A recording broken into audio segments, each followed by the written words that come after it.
Hello all, welcome to IAS now.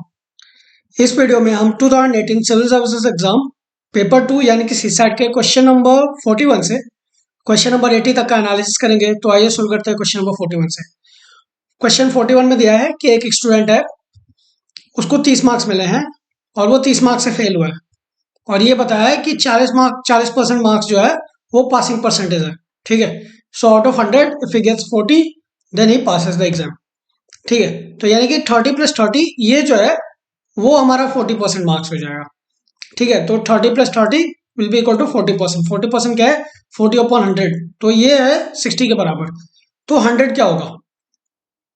ठीक है, सो 100 होगा कि 60 इंटू 100/40। इसको हम 100 यदि यहीं से मल्टीप्लाई कर दें, ठीक है, यहाँ पे 100, 60 इंटू 100 और यहाँ पे भी 100, तो 100 कैंसिल हो जाएगा, तो 40 इक्वल टू 60 इंटू 100। ठीक है, तो ये हम इसको इस साइड लेके जाएंगे तो 60 इंटू 100/40 हो जाएगा, यानी कि 600/4, तो ये हो जाएगा 150। तो 150 जो है वो हो गया टोटल परसेंटेज। इवन यदि हम ऐसे ले मैनुअली तो 40 कितना है 100 का, सो 40 इंटू 2.5 यदि करते हैं, ठीक है, तो 100 होता है। ठीक है, तो हम 60 मार्क्स को भी यदि 2.5 कर दें तो 150 हो जाता है। तो ये हमारा 100% मार्क्स हो गया and this is the required marks. तो सी हमारा आंसर हो जाएगा। Moving on to next question. इसमें दिया है कि 90 बॉयज जो हैं वो हॉकी खेलने के लिए आते हैं। ठीक है, इनमें से 11 जो है वो हॉकी शर्ट्स पहने हुए हैं और 14 जो है वो हॉकी पैंट्स पहने हुए हैं। ठीक है, सो और बाकी कोई भी ऐसा लड़का नहीं है जो कि कोई भी ऐसे लड़के नहीं है जो कि बिना शर्ट या बिना पैंट के हो। ठीक है, यानी कि फुल क्लॉथ्स पहना हुआ है। तो ये बोल रहा है कि टोटल नंबर ऑफ कितने लोग हैं, कितने ऐसे लड़के हैं जो कि टोटल फुल यूनिफॉर्म में है ना, जो कि जिन्होंने हॉकी शर्ट भी पहना हुआ है, हॉकी पैंट भी पहना हुआ है। ठीक है, तो इसमें क्या करेंगे, टोटल नंबर ऑफ बॉयज लिख देंगे 19। 11 ने हॉकी शर्ट पहना हुआ है, तो कितनों ने नहीं पहना हुआ है? 19 में से 11 ने पहना हुआ है, कितनों ने नहीं पहना हुआ? 8 लोगों ने नहीं पहना हुआ है। ठीक है, इसको माइनस कर देंगे। और 14 जो है वो पैंट्स पहने हुए हैं। ठीक है, यानी कि 5 लोगों ने पैंट्स भी नहीं पहने, पैंट्स नहीं पहने मतलब हॉकी पैंट्स। ठीक है, तो टोटल नंबर ऑफ बॉयज जो कि फुल यूनिफॉर्म पहने होंगे वो होंगे number of boys wearing hockey pants. ठीक है, क्योंकि ये हॉकी पैंट्स कम दिखा रहा है ना, 14 लोग, minus number of boys not wearing hockey pants. ठीक है, क्योंकि हमने यहाँ पे शर्ट्स का तो निकाल लिया ना कि शर्ट्स 11 ने पहना हुआ है, 8 लोगों ने नहीं पहना हुआ है। तो नॉट वेयरिंग हॉकी शर्ट्स कितने होंगे? 8। ठीक है, और कितने लोगों ने हॉकी पैंट्स पहने हुए हैं? 14। ठीक है, ये वाला 14 are wearing hockey pants and 8 ने हॉकी शर्ट नहीं पहना हुआ है। तो इसको यदि 14 - 8 करें तो हमारा 6 आंसर आता है, यानी कि 6 ऐसे बॉयज हैं जिन्होंने फुल यूनिफॉर्म नहीं पहनी हुई है, या तो उन्होंने शर्ट पहना हुआ है या फिर पैंट पहना हुआ है। ठीक है, तो C will be our correct here answer. यहाँ पे जैसे दिया है क्वेश्चन, नेक्स्ट क्वेश्चन में ये 6 क्वेश्चंस के लिए है। ठीक है, तो हम इसको थोड़ा केयरफुली करेंगे बिकॉज 6 क्वेश्चंस है ना, 15 मार्क्स का मतलब यहाँ पे कैच है, 16 इंटू 2 एंड हाफ। ओके, तो यहाँ पे हो गया 16 क्वेश्चंस के लिए। तो यहाँ पे दिया है कि ABCD स्टूडेंट्स हैं, वो 4 सिटीज में पढ़ रहे हैं जो कि PQRS है, कोई ऑर्डर नहीं है। ठीक है, इनमें से जो साइंस कॉलेज में पढ़ रहे हैं, आर्ट्स कॉलेज में, कॉमर्स और इंजीनियरिंग कॉलेज में। ठीक है, स्ट्रीम्स भी दिए हुए हैं इसमें। फिर ये बोला है कि 4 अलग अलग स्टेट्स में हैं ये कॉलेजेस, गुजरात, राजस्थान, असम एंड केरला। ठीक है, केरल। सो अभी यहाँ पे दिया है कि गिवन में D is studying in Assam. पहले तो हम ABCD लिख लेंगे ऐसे। ठीक है, ABCD। फिर ये बोल रहे हैं D is studying in Assam, यहाँ पे लिख लेंगे सिटी, स्ट्रीम, स्टेट्स, क्योंकि यहाँ पे दिया था PQRS सिटी, फिर ये स्ट्रीम्स और ये हो गया स्टेट्स। ठीक है, तो ये हम लिख देंगे यहाँ पे। ओके, फिर D is studying in Assam, तो D Assam. Okay, arts college is located in city S which is in Rajasthan, तो यानी कि आर्ट्स कॉलेज जो है वो इस सिटी में है, ओके, जो कि राजस्थान में है। ठीक है, ये हमने यहाँ पे मतलब ऐसे एक सेपरेटली लिखा हुआ है, सी के सामने नहीं लिखा है कहीं भी, मतलब सेपरेटली लिखा है। ठीक है, फिर यहाँ पे है ए स्टडिंग इन कॉमर्स कॉलेज, तो यहाँ पे ए कॉमर्स, ठीक है, स्ट्रीम वाले में। फिर B studying in city Q, तो बी है वो क्यू में पढ़ रही है। फिर साइंस कॉलेज केरला में लोकेटेड है, तो साइंस कॉलेज केरला में लोकेटेड है। ओके, तो अब हमें पता करना है टोटल लिखे कैसे। एज यहाँ पे डी स्टडिंग इन असम लिखा हुआ है, ठीक है, तो यानी कि डी हो गया और ये असम हो गया, ठीक है। तो यानी कि ये तो हमारा मैच कर रहा है। फिर art college is located in city S, तो आर्ट कॉलेज सिटी एस में है, ठीक है, बस ये हमें पता है। फिर ए स्टडिंग इन कॉमर्स, तो ए वाला हो गया और हमारा यहाँ पे कॉमर्स हो गया। फिर B studying in city Q, यहाँ पे बी हो गया और ये क्यू सिटी हो गया। लेकिन यहाँ पे क्यू सिटी, यहाँ पे हम देखें यदि, ठीक है, तो क्यू सिटी यहाँ पे दिया हुआ है। फिर science college is located in Kerala, ठीक है। तो अब यहाँ पे हो गया कि यदि डी असम में पढ़ रहा है तो असम तो बुक हो गया, है ना, डी असम। फिर केरला डी में नहीं होगा, है ना। और ए स्टडिंग इन कॉमर्स कॉलेज, तो ए में भी नहीं होगा, है ना, बिकॉज ए कॉमर्स है और केरला साइंस कॉलेज है, ठीक है, तो ये भी नहीं होगा। फिर यहाँ पे दिया है आर्ट्स कॉलेज इज लोकेटेड इन राजस्थान, तो यानी कि ये भी नहीं होगा क्योंकि यहाँ पे भी स्टेट दिया हुआ है। बचा क्या, बस ये केरला। तो इसके लिए यहाँ पे साइंस और केरला आ गया, ठीक है। Science college is located in Kerala, तो ये हमारा मैच कर गया इसमें टोटली, ठीक है। अब यहाँ पे दिया था कि D is studying in Assam, ये वाला मैच किया था सिर्फ। लेकिन यहाँ पे ये भी दिया है कि arts college is located in city S, तो सिटी एस आर्ट्स, तो ये राजस्थान बसता है सिर्फ, क्योंकि यहाँ पे असम दिया हुआ है, ठीक है, डी स्टडिंग इन असम। और केरला का भी हमने कर ही लिया, ओके। और ए स्टडिंग इन कॉमर्स कॉलेज, तो आर्ट्स है ना, आर्ट्स राजस्थान में है, तो बचा क्या, सिर्फ आर्ट्स और राजस्थान बचा, तो यानी कि ये सी से मैच कर लेंगे, है ना, तो ये भी हो गया, ठीक है, तो ये मैच हो गया। फिर यहाँ पे इंजीनियरिंग असम में है और ए जो है वो जो ए स्टडिंग कॉमर्स कॉलेज, ठीक है, तो कॉमर्स कॉलेज है, लेकिन डी है वो असम में पढ़ रहा है, ठीक है, ये यहाँ पे दिया था। तो ये हो जाएगा ए कॉमर्स कॉलेज और D engineering Assam college Assam, ठीक है। ये कैसे आया, बिकॉज यहाँ पे कॉमर्स कॉलेज दिया हुआ है और ये ए जो है वो कॉमर्स दिया ही था, ठीक है। तो बचा कौन सा स्ट्रीम बचा, सिर्फ इंजीनियरिंग बचा था, तो इंजीनियरिंग सिर्फ यहाँ पे आ जाएगा, ठीक है। और एज इंजीनियरिंग असम में है, ठीक है, तो ये डी इंजीनियरिंग हो जाएगा। फिर कॉमर्स बचा कौन सा स्टेट, गुजरात, तो ये भी हो जाएगा। तो इस तरीके से हमारा सब सॉल्व कर लिया। अब यहाँ पे क्वेश्चंस पे आते हैं।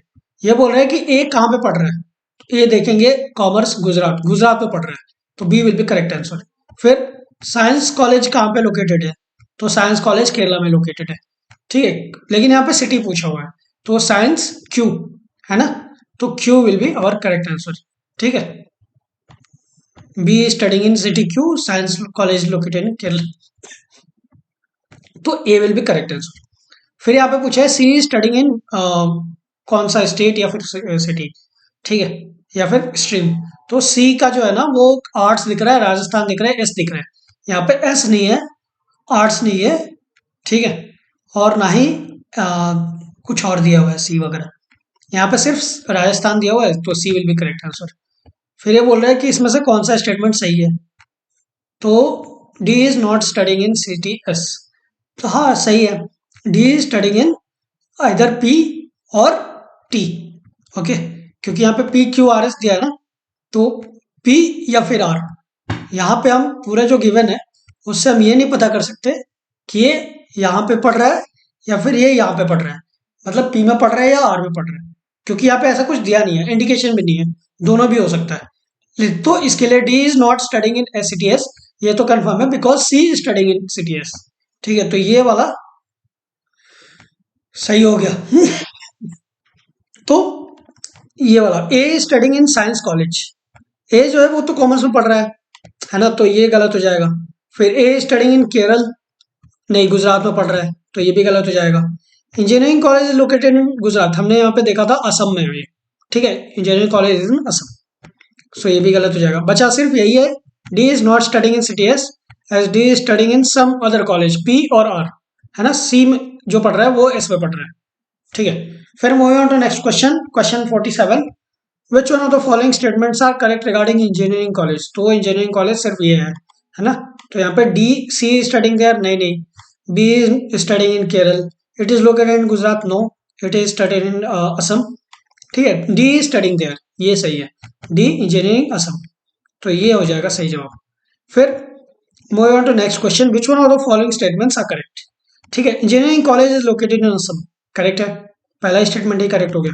City Q is situated in Assam, no city Q is situated in Kerala. Okay, C is studying in Kerala, no C is studying in Rajasthan. B is studying in Gujarat, no A is studying in Gujarat. इस तरीके से हमारा ए वाला सही जवाब होगा। ठीक है, एक तरीके से आप वापस से एक बार कंफर्म क्रॉस चेक कर सकते हो। A studying in Gujarat, A Gujarat. ठीक है, science college is located in city Q, science Q. C is studying in Rajasthan, C is studying in Rajasthan. Which one of the following correct? D is not studying in city S, as C is studying in city S. ठीक है, which one of the following statements are correct? तो D पढ़ रहा है engineering college के regarding. ठीक है, यहाँ पे engineering college situated in Assam, ये वाला सही जवाब है। इस तरीके से हमारे ये 6 के 6 क्वेश्चंस करेक्ट हुए। ठीक है, move on to next question, question 49। तो ये यहाँ पे पैसेज दिया हुआ है कि इसमें एजम्पशन पूछा है 49 वाले में। ठीक है, ये 48 हो गया, ये 49 एजम्पशन पूछा है। इसमें अगर हम पूरे पैसेज को पढ़ लें तो इसमें देखा है कि यहाँ पे climate change is not a challenge for developed countries.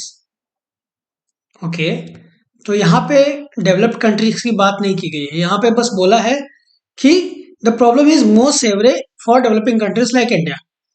Okay, तो मतलब ज्यादा सेवरे है, ज्यादा क्रिटिकल है कंट्रीज, डेवलपिंग कंट्रीज में। इसका मतलब ये नहीं है कि डेवलप्ड कंट्रीज के लिए कुछ चैलेंज नहीं है। यहाँ पे इनफैक्ट दिया भी है कि most countries do indeed treat climate change as real threat. तो ये वाला आंसर हमारा गलत हो जाएगा। तो इससे हमारा ए एलिमिनेट हो गया एंड डी एलिमिनेट हो गया। तो 3 तो करेक्ट ही रहेगा बिकॉज 3 दोनों में कॉमन है।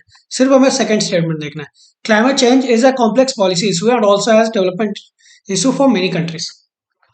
ओके, तो यही है, ये तो सही है because ultimately involve cost funding is vital implement to design and implement adaptation and mitigation plans and projects.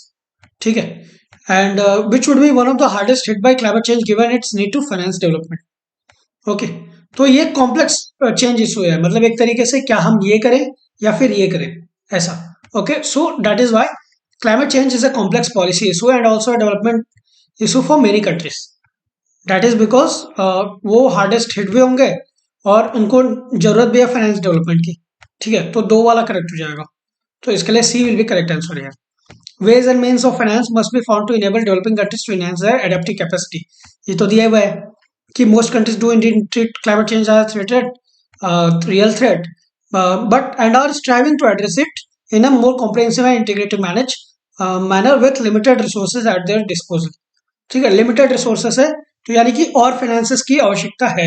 ठीक है, ways and means of finance, तो हमारा 3 भी करेक्ट हो जाएगा यहाँ पे।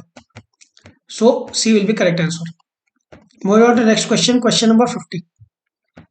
यहाँ पे दिया है कुकिंग विद, इसमें पूछा है कि क्रुशियल एंड लॉजिकल इन्फ्रेंस क्या होगा इसमें का। ठीक है, एक किसी भी चीज को इन्फ्रेंस क्या होता है कि किसी भी चीज को हमने ऑब्जर्व करा और उससे क्या हम डिड्यूस कर पा रहे हैं। ठीक है, उसका क्या मतलब निकल के सामने आ रहा है, ये इन्फ्रेंस इसको कहते हैं। ठीक है, इसमें पूछा मोस्ट क्रुशियल, हो सकता है 2 स्टेटमेंट या फिर 3 भी सही हो या फिर 4 सही हो, लेकिन इसमें से मोस्ट क्रुशियल कौन सा है, सबसे ज्यादा क्रिटिकल इंपॉर्टेंट कौन सा है। ठीक है, तो यदि हम पूरे ऑप्शंस को पढ़े तो access to cooking gas can reduce premature deaths in poor households. ये क्या दिया यहाँ पे कि major health problems with women and children in poor population facing the greatest risk. There are more than 10 lakh premature deaths each year from house holding air pollution due to polluting cooking fuels with another 1.5 lakh due to their contribution to general outdoor pollution. यानी कि एक मतलब विजावी ऐसे compare भी किया हुआ है, comparison भी दिया हुआ है कि सिर्फ जो पॉल्यूटिंग है, हाउस होल्ड एयर पॉल्यूशन है, उससे 10 लाख डेथ्स होती है। ठीक है, बाहर आउटडोर पॉल्यूशन से सिर्फ मतलब 1.5 लाख होती है। तो इस तरीके से ये ज्यादा इंपॉर्टेंट है। ठीक है, तो ये हमारा सही जवाब हो गया। फिर यदि ये ऑप्शन को देखें, rural people are giving up on the use of polluting solid fuels due to their increasing awareness of health hazards, ऐसा कुछ नहीं दिया है। In fact due to poverty, if you see GS भी आप लगा लो। ठीक है, वैसे तो कुछ है नहीं, जरूरत नहीं है, यहाँ पे दिया नहीं है। ठीक है, तो इसके लिए हम यहाँ पे मार्क नहीं करेंगे। फिर यहाँ पे दिया है कि subsidising the use of clean cooking fuels will solve the problem of India indoor air pollution.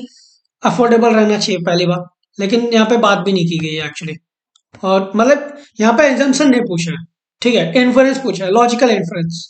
ठीक है, किसी चीज को ऑब्जर्व करना है, उसका उस ऑब्जर्वेशन से जो भी निकल के सामने आता है उसका बस लिखना है यहाँ पे। India should increase import of natural gas and produce more electricity. अब ये तो डिमांड सप्लाई वाली बात हो गई, है ना, पर ये यहाँ पे दिया भी नहीं है, तो सी विल बी इनकरेक्ट। बस यही है कि 10 लाख मोर प्रीमेच्योर डेथ्स होते हैं हाउस होल्ड एयर पॉल्यूशन की वजह से, तो इसके लिए ये क्रिटिकल है। इसके लिए कुकिंग गैस का एक्सेस बहुत जरूरी है, और ये डेथ्स को कम कर सकता है काफी। ठीक है, फिर move on to next question, question 51। Most important implication क्या है?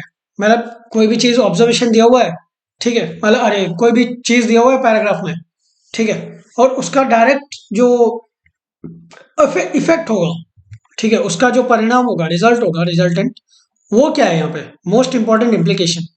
इम्प्लीकेशन यूजुअली मतलब पॉजिटिव या नेगेटिव दोनों भी हो सकते हैं। ठीक है, पूरे पैसेज को पढ़ लें तो यही सामने आता है, happy world is a dream of science. यहाँ पे देखें कि scientific knowledge has its dangers but also has every great thing. ठीक है, it threatens the present, it opens up as nothing else can the vision of a possible happy world. ठीक है, यही जो है ना, यही पहला वाला जो ऑप्शन है, ये दिया है कि vision of a possible happy world. ठीक है, happy world is a dream of science, so यही है इसका मतलब, हम यहाँ से इम्प्लीकेट कर सकते हैं कि vision of a possible happy world is given by science. Okay, scientific knowledge, तो ये सही हो गया। Science only can build a happy world but it is also the only major threat. अब ऐसा कुछ नहीं दिया, यहाँ पे बोला है कि science can one of the, okay, और it is one of the threat. Okay, it threatens the present. ठीक है, ये कोर भी नहीं है। ठीक है, तो ये इनकरेक्ट हो जाएगा। ए happy world is not possible without science, ऐसा कुछ नहीं दिया, मैटेरियलिस्टिक से काफी लोग खुश हो जाते हैं, है ना, तो ये भी नहीं होगा। ए happy world is not at all possible without without science, ये भी इनकरेक्ट हो जाएगा, ये काफी एक्सट्रीम भी है वैसे। Happy world is a dream of science, इससे निकल के सामने आता है vision of a possible happy world. Science what ever unpleasant consequences it may have by way is in its very way nature in its very nature a liberator। ठीक है, तो ये लिबरेट करते हैं लोगों को, तो एक तरीके से यही है कि ए वाला सही जवाब हो जाएगा हमारा। फिर move on to next question, question 52। इसमें पूछा है, बोला है कि मोस्ट इंपॉर्टेंट एप्लीकेशन कौन सा है, सेम एज प्रीवियस पैसेज। ठीक है, हम पूरे पैसेज को पढ़े तो यहाँ पे दिया है कि not subject to territorial claims by any country, there is no legal regime where the distinct possibility of ice free summer has prompted countries with Arctic coastline to scramble for great chunks of the melting ocean। ठीक है, तो यानी कि ये जो दिया है कि एक पॉसिबिलिटी है ना, एक कंफर्मेशन नहीं है कहीं से, एक पॉसिबिलिटी है, डिस्टिंक्ट पॉसिबिलिटी है कि हो सकता है, मतलब शायद एक आध % चांस हो। ठीक है, लेकिन उसके वजह से ही जो आर्कटिक कोस्ट लाइन में जो भी कंट्रीज हैं, ठीक है, वो एक दूसरे कॉम्पीट कर रहे हैं ताकि ज्यादा से ज्यादा वो जो मेल्टिंग ओशन का जो एरिया है वो उनको मिल जाए। ठीक है, तो वो उनको मिल जाए इन द सेंस कि कंपनी जियो पॉलिटिक्स हो रहा है ना, ज्योग्राफी के लिए पॉलिटिक्स हो रहा है, ओके, लैंड के लिए, तो यही यहाँ पे इम्प्लीकेशन निकल के सामने आता है। तो यहाँ पे दिया, India can have territorial claims in its in Arctic territory and free access to its resources. अब यहाँ पे ऐसा कुछ दिया भी नहीं है इंडिया का, और जीएस की नॉलेज लगा लो तो इंडिया कहीं कोस्ट लाइन पे भी नहीं पड़ता आर्कटिक के, है ना, दो हमारी वहाँ पे ये है कैंप्स हैं, रिसर्च स्टेशंस। तो और यहाँ पे Arctic region will solve the world's future problem of resources crunch, ऐसा कुछ नहीं है, वो एक दूसरे के कंपीट कर रहा है कि उनको मिले ये, और वॉर क्रिएट करेगा। उल्टा दिया यहाँ पे, सी वाला भी इनकरेक्ट हो जाएगा। The Arctic region has more resources than Antarctic. अब यहाँ पे पॉसिबिलिटी है एक तरीके से दी गई है, डिस्टिंक्ट पॉसिबिलिटी, तो ये रिसोर्सेज है कि नहीं है ये अभी पता नहीं है। D will also be incorrect. यही है B, melting of summer ice in the Arctic leads to changes in the geopolitics because countries are scrambling for great chunks, for taking great chunks in the melting ocean। ठीक है, B will be correct answer। Move on to next question, question 53। इसमें से crucial message क्या है ना, पूरे पैसे को पढ़ना है। India is bound by the agreements providing minimum support prices for agriculture products is considered distorting and is subject to limits, है ना, 5-10% का लिमिट्स, यहाँ पे दिया है 10% का लिमिट्स, ओके, एम्बर से सब्सिडी। फिर green subsidy, amber subsidy, blue subsidy, जो भी आता है। Okay, so PDF in India entails minimum support prices and public stock holding of food grains. It is possible that in some years the subsidy to producers will exceed 10% of the value of agriculture production. तो यही है कि India should revise it's PDS. अब ये तो मतलब एक तरीके से सॉल्यूशन हो गया, पर वैसा पॉसिबल भी नहीं है एक तरीके से देखा जाए तो ये क्रुशियल मैसेज नहीं हो सकता। India should not be a member of WTO, globalization का दौर है, ऐसे कैसे, मतलब हमें तो और शामिल होना चाहिए लोगों में, है ना। पैसेज में ऐसा कुछ नहीं दिया है। India provides food security to its poor, ये सही है, पर ये क्रुशियल मैसेज नहीं है। For India food security collides with trade, ये तो है, क्योंकि एक on one side we have to abide by the agreements, on the other side we have to also ensure that जो हमारा फूड सब्सिडी है वो मिलता रहे लोगों को, है ना। कि तो ये एग्जिट कर जाएगा, एग्जिट करेगा तो प्रॉब्लम तो होगी, ये कोलाइड करेगा विथ ट्रेड एग्रीमेंट्स। ठीक है, तो यही है कि for India food security collides with trade, तो C will be correct answer. फिर moving on to next question, ये यहां पे दिया है कि विद फॉलोइंग एजम्पशंस निकालने हैं इस पैसेज से। So India continues to be a developing country essentially due to its faulty education system. अब यहाँ पे जैसे दिया है, this situate the industrial age that needed constant supply, good citizens, learners to confirm. Okay, environment today is different, complex, volatile, globally interconnected. यहाँ पे यदि हम देख लें, India education system is modelled on mass education system that developed in Europe, later spread around the world as good citizens and productive workers. Okay, तो यहाँ पे ये नहीं दिया है कि सिर्फ एजुकेशन सिस्टम, मतलब ये तो एक तरीके से वर्ल्डली प्रॉब्लम हो गई, है ना, तो ये इनकरेक्ट हो जाएगा।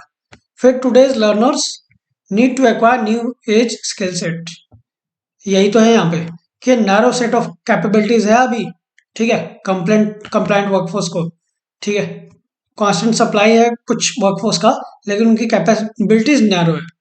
लेकिन आज के इकोनॉमिक दौर से, जैसे कि आज का माहौल है, इन्वायरमेंट है, उसके अनुसार ये काफ़ी डिफरेंट है, और ये कॉम्प्लेक्स है, वॉलेटाइल है, ग्लोबली इंटरकनेक्टेड है। तो यानी कि यदि कॉम्प्लेक्स वॉलेटाइल है ना, इनकी डिमांड और सप्लाई, मतलब डिमांड काफ़ी घटती बढ़ती रहती है, प्रॉब्लम्स क्रिएट होती है ना, तो इसके लिए हमें अलग अलग स्किल सेट्स की जरूरत पड़ेगी। ओके, अलग अलग हमारे टैलेंट होंगे तभी जाके जो सॉल्यूशन है, ठीक है, जो मतलब वर्क कर पाएगा वो काम, ठीक है, मतलब they will continue to earn or work, be a good part of a good skill set, labour अच्छा रहेगा उनका, है ना, mind, not just physical labour, but एक तरीके से टेक्नोक्रेट्स तरीके से जो बोलते हैं, है ना, तो वो रहेगा। अलग अलग स्किल सेट्स रहने चाहिए, न्यू एज स्किल सेट्स रहने चाहिए, दैट बिकॉज कॉम्प्लेक्स है, वोलेटाइल है, ग्लोबली इंटरकनेक्टेड है। ठीक है, तो चाहिए तो हम यहाँ से वहां पे भी काम कर सकते हैं, वहां का वहां पे भी काम कर सकते हैं। सो अलग अलग सेक्टर में काम करने के लिए, अलग अलग कंट्रीज में काम करने के लिए हमें अलग अलग स्किल सेट्स भी डेवलप करने पड़ेंगे। यही है इसका मतलब यहाँ पे जो लास्ट वाला जो लाइन्स दिया है, तो बी विल बी करेक्ट। फिर यहाँ पे दिया है, good number of Indians go to some developed countries for education because the educational systems there are a perfect reflection of the societies in which they function. अब यहाँ पे ना तो ये दिया है कि good number of Indians go to some developed countries, ठीक है, और ना ही ये दिया है कि their education system reflect the societies, perfect reflection of the societies in which they function. ठीक है, तो ये भी इनकरेक्ट हो जाएगा। मतलब एक तरीके से एक टच भी नहीं दिया है कि कुछ समझ पाए। यहाँ पे यदि ये भी दिया होता ना कि good number of Indians go to some developed countries, या फिर ये भी दिया होता कि बाहर का एजुकेशन सिस्टम काफी अच्छा है, उनकी सोसाइटीज रिफ्लेक्ट करती है, दोनों में से, तीनों में से कोई भी, तो हम ये मान सकते थे, एक एजम्पशन लगा सकते थे। पर यहाँ पे सिर्फ ये दिया है कि it is a complex volatile and globally interconnected world, ठीक है, और डिमांड बड़ी अलग है। टुडेज इन्वायरमेंट, आज का इन्वायरमेंट का जो डिमांड है वो काफी अलग है, ठीक है, तो इसके लिए हमारा अलग अलग स्किल सेट सीखना पड़ेगा आज के लर्नर्स को, तो B will be correct answer. Moving on to next question, what is the inference पूछा है, logical rational, there is no perfect diet, obesity has become an epidemic all over the world. अब यहाँ पे यदि देखें, the practice of dieting has become an epidemic and not obesity, ठीक है, तो ये इनकरेक्ट हो जाएगा यहाँ पे, तो इसके लिए यहाँ पे ये गलत हो जाएगा। A lot of people are obsessed with attaining a perfect body. तो यहाँ पे दिया है कि DRT cannot reduce so many complexities into one और डाइट बुक। ओके, तो यहाँ पे ऐसा नहीं दिया है। This explain the failure of diets across world in curbing obesity. Obesity को खत्म करना है, ठीक है। तो फोकस कर रहा है, तो यानी कि इसेंशियली एंड इनक्यूरेबल तो नहीं होगा, है ना। सब लोग लगे पड़े हैं तो कुछ तो फायदा होता ही होगा, इसके लिए ये भी इनकरेक्ट हो जाएगा, ठीक है। A lot of people are obsessed with attaining a perfect body. Unless habits are changed permanently, no diet is likely to succeed. यानी कि अब ये तो सही है परफेक्ट बॉडी, लेकिन यहाँ पे दिया नहीं है परफेक्ट बॉडी का कुछ, ठीक है। तो ये भी इनकरेक्ट हो जाएगा। There is no perfect diet or one solution for obesity, यही तो है यहाँ पे कि there by differ in the what foods we tolerate, ठीक है। तो यानी कि ये डायनामिक नीड्स है ना। मतलब अलग अलग चीजें हमें करनी पड़ेंगी, अलग अलग लोगों के लिए अलग अलग सूट करेगी, ठीक है। So we cannot really reduce so many complexities into one diet or diet book. मतलब एक पर्टिकुलर चीज को फॉलो करके हमें ये सब नहीं मिलने वाला, ठीक है। तो ये फेलियर ऑफ डाइट्स है एक तरीके से। और यहाँ पे बोला है कि हैबिट को परमानेंटली बदलना होगा, तब तक कोई भी डाउट डाइट की वजह से इसका सक्सीड नहीं होगा, है ना। ओबेसिटी जाएगी नहीं। तो यही है कि there is no perfect diet or one solution for obesity, इसका यही निकल रहा है। अनलेस पर्टिकुलरली लास्ट लाइन से हमारा आंसर यहाँ पे आता है सामने, ठीक है। तो D will be correct answer. तो moving on to next question, monoculture carries great risk. तो इसमें पूछा है कि most logical rational crucial inference क्या होगा। लॉजिकल भी होना चाहिए, रैशनल भी होना चाहिए, यानी कि आइडिया को हम ब्रोकन डाउन करके, है ना, वो रैशनैलिटी के साथ समझा भी पाए, है ना, कॉम्प्लेक्सिटी के साथ नहीं, रैशनल होके कि वो मतलब लॉजिकल भी हो, रैशनल भी हो और क्रूशियल भी हो, सबसे इंपॉर्टेंट, ठीक है। क्रूशियल मतलब चाहिए तो दो तीन हो सकते हैं, चारों हो सकते हैं, लेकिन उसमें से सबसे क्रूशियल जो सबसे इंपॉर्टेंट है ना, उससे बचने के लिए वो क्या है। तो पूरे पैसेज को पढ़ लें। मोनोकल्चर कैरीज ग्रेट रिस्क्स, है ना। A single disease or pest can wipe out swathes of world population. मतलब एक यदि पेस्ट आ गया, एक डिजीज आ गया, तो पूरे वर्ल्ड के फूड प्रोडक्शन को का वो बर्बादी कर सकते हैं, है ना, तहस नहस कर सकते हैं पूरा।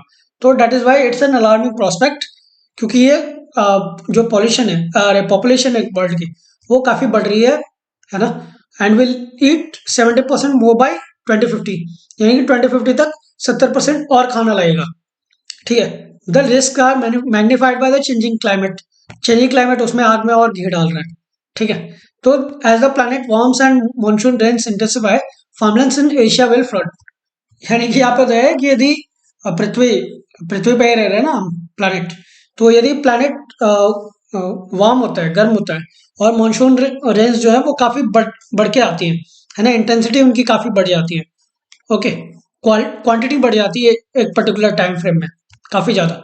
तो एशिया के जो भी जमीन है, फार्म लैंड जहाँ पे अनाज उगते हैं, वो बाढ़ आ जाएगी, वहां पे बाढ़ आ जाएगी, यानी कि बर्बाद हो जाएंगे। नॉर्थ अमेरिका सूखा पड़ जाएगा वहां पे, and crop diseases new latitudes में आएंगे, ओके। तो इसका क्या मतलब है यहाँ पे, इसका रैशनल, लॉजिकल और क्रूशियल इन्फ्रेंस क्या, मैसेज क्या निकल के सामने आता है कि preserving crop genetic diversity is an insurance against effects of climate change. हाँ, डाइवर्सिटी हमें मेंटेन करना है। क्यों? क्योंकि यहाँ पे पहले लाइन में दिया है कि मोनोकल्चर कैरेट ग्रेट रिस्क। एक सिंगल कोई डिजीज आया, पेस्ट आया, तो पूरे प्रोडक्शन को खराब कर सकता है। तो यानी कि हमें अलग अलग, मतलब एक हुआ ना, एक पर्टिकुलर हमने चीज करा हुआ है, तो यदि इस पे एक अटैक हुआ तो ये पूरा खत्म हो जाएगा, है ना। तो that's why we need to put all eggs in other basket. We don't need to put all eggs in one basket, ठीक है। तो अलग अलग यदि हम कर दें, ठीक है, चाहिए एक यहाँ पे ऐसे कर दें, है ना, यहाँ पे कर दें, तो सपोज कुछ अटैक आया भी, है ना, कुछ डिजीज आया भी, तो जितने भी ज्यादा है, सपोज यहाँ पे आ गया, तो सिर्फ यही प्रॉब्लम क्रिएट करेगा ना, इसी को खत्म करेगा, बाकी तो बच जाएंगे ना। यही है मतलब कि क्रॉप जेनेटिक डाइवर्सिटी को हमें मेंटेन करना है, डाइवर्सिटी मेंटेन करनी है, ठीक है। तो यही है इसका, A will be correct answer. फिर यहाँ पे बी में दिया है जैसे despite great risk monoculture is the only way to ensure food security in the world. अभी कहाँ पे मतलब मोनोकल्चर का तो प्रॉब्लम ही बताया है कि मोनोकल्चर नहीं करना है, मतलब ठीक है, ये तो एग्जैक्ट अपोजिट बता रहा है। More and more genetically modified crops only can save the world from impending shortages of food. नहीं, यहाँ पे बोल रहा है कि मोनोकल्चर का प्रॉब्लम बता रहा है, जेनेटिकली मॉडिफाइड जीएम क्रॉप्स का नहीं बता रहे यहाँ पे कुछ, C will be incorrect. Asia and North America will be worst sufferers from climate change and consequent shortage of food. Asia and North America का एक एग्जाम्पल दिया है कि एशिया में बाढ़ आएगी और नॉर्थ अमेरिका में ड्रॉट्स हो गए। इसका मतलब ये नहीं है कि यूरोप, ऑस्ट्रेलिया, न्यूजीलैंड, है ना, या फिर साउथ अमेरिका ये बच जाएंगे या अफ्रीका बच जाएगा, है ना, they will also have some effect. पर यहाँ पे सिर्फ एग्जाम्पल दिया है एशिया का और नॉर्थ अमेरिका का, ठीक है। तो D will be also incorrect. यहाँ पे जैसे हमने पहले कर लिया है, A will be correct answer. Moving on to next question. अब यहाँ पे प्रॉफिट और लॉस की बात बताई गई है, ठीक है। तो यहाँ पे दिया है एक शॉपकीपर जो है वो 40 रुपए का कुछ आर्टिकल बेचता है, सपोज एक पेन बेचता है ना, एंड गेट्स X% प्रॉफिट। तो यदि वो 20 रुपए में बेचता है तो वो उतने परसेंट का ही लॉस कमाता है जितने का वो प्रॉफिट कमाया रहता है 40 रुपए बेचने पे। तो ओरिजिनल कॉस्ट बताओ, यही पूछा है यहाँ पे। तो हम ओरिजिनल कॉस्ट को ले लेते हैं ए, ठीक है, और प्रॉफिट को ले लेते हैं एक्स, ओके। तो गिवन जो है वो ए इंटू 100 प्लस एक्स अपॉन 100। ये क्यों? क्योंकि प्रॉफिट जो है वो X% है और ओरिजिनल जो कॉस्ट है वो 100 है, 100% है, ठीक है। तो 100/100 प्लस X/100 लेंगे। तो इसको हमने ऐड ही कर दिया हुआ है सीधा कि 100 प्लस एक्स अपॉन 100। यहाँ पे इंटू नहीं है, यहाँ पे अपॉन 100 है, ठीक है। ये यहाँ पे ध्यान रखना है एक बार, ठीक है। इंटू 100 अपॉन 100 है, ठीक है। So A into 100 plus x upon 100 total ये है 40 रुपीज, ठीक है। 40 रुपीज करता है तो X% प्रॉफिट कमाता है। तो इसका इक्वेशन ये बनेगा कि ए जो है वो आर्टिकल का अमाउंट ओरिजिनल कॉस्ट ले लेते हैं इंटू 100 प्लस एक्स, 100 जो ओरिजिनल कॉस्ट प्लस एक्स जो प्रॉफिट का कॉस्ट है अपॉन 100, ठीक है। 100 में का प्लस परसेंटेज।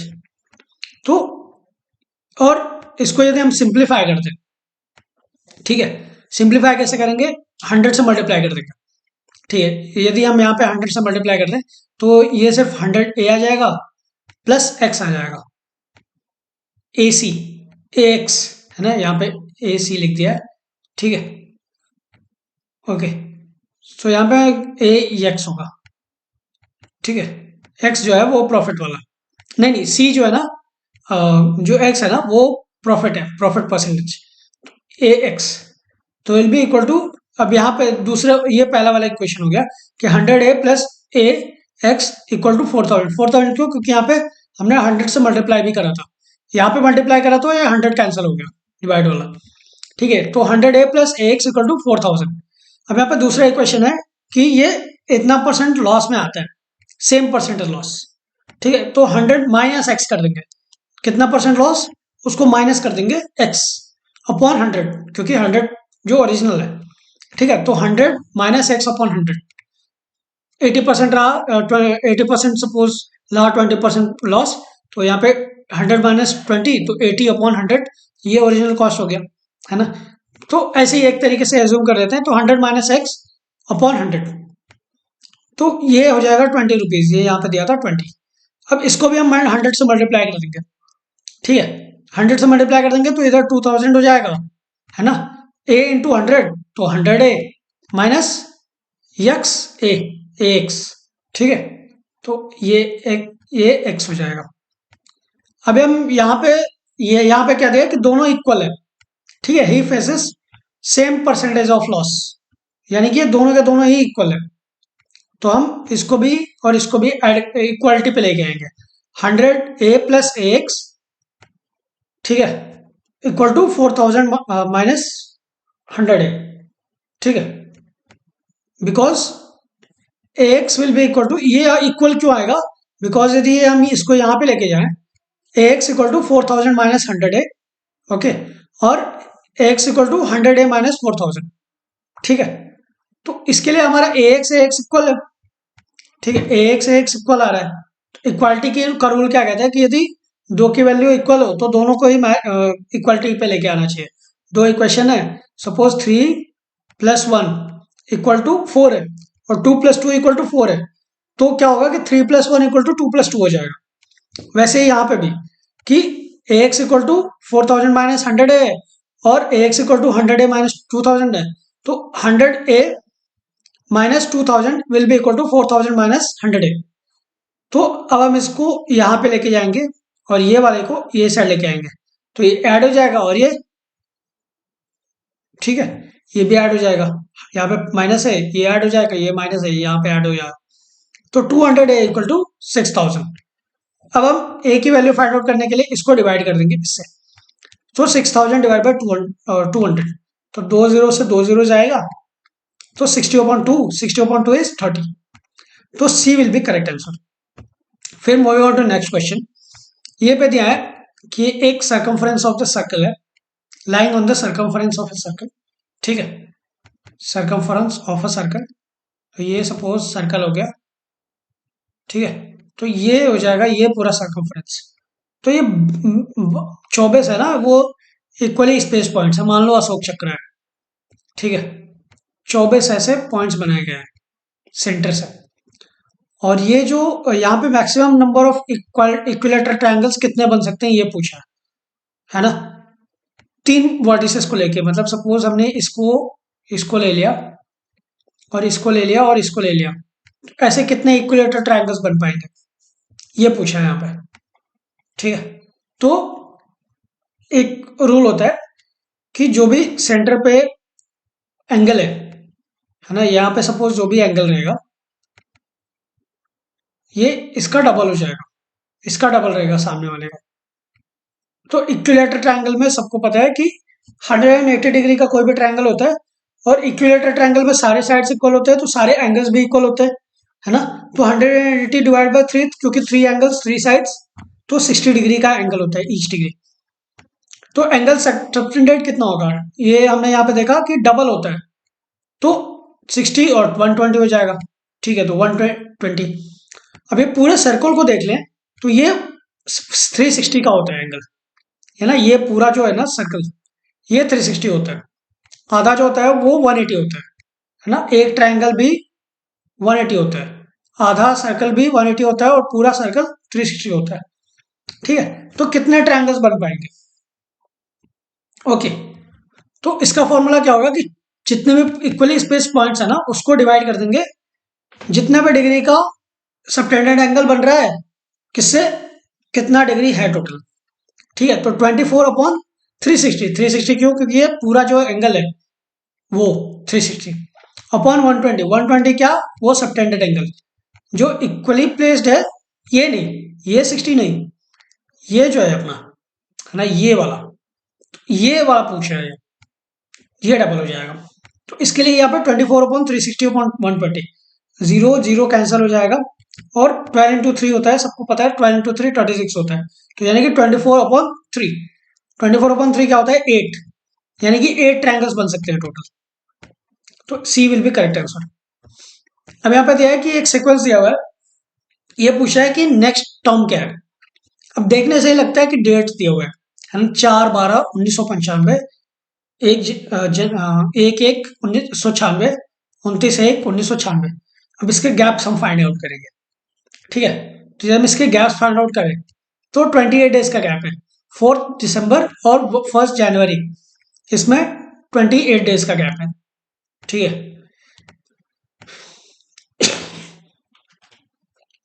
तो सब में यहाँ पे भी देखें कि 1 और 29 में भी सीधे सीधे दिख रहा है 28 डेज का गैप है, और यहाँ पे भी 28 डेज का गैप है।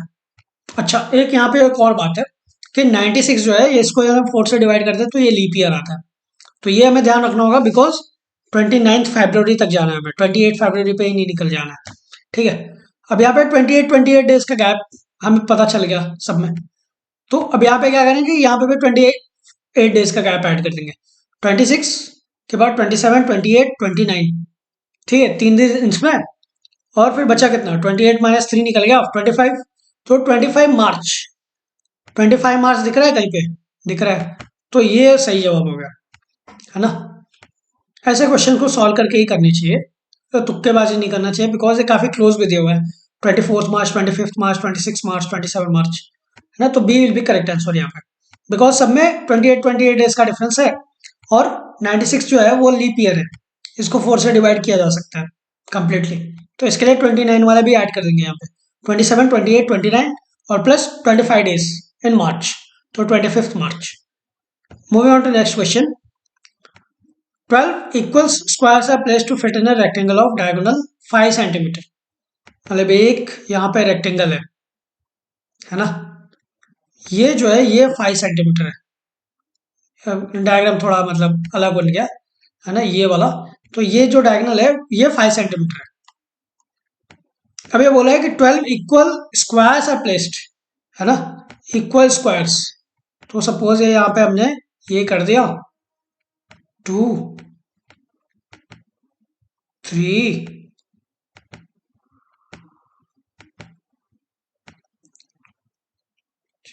और यहाँ पे 12 इक्वल स्क्वायर्स आर प्लेस्ड।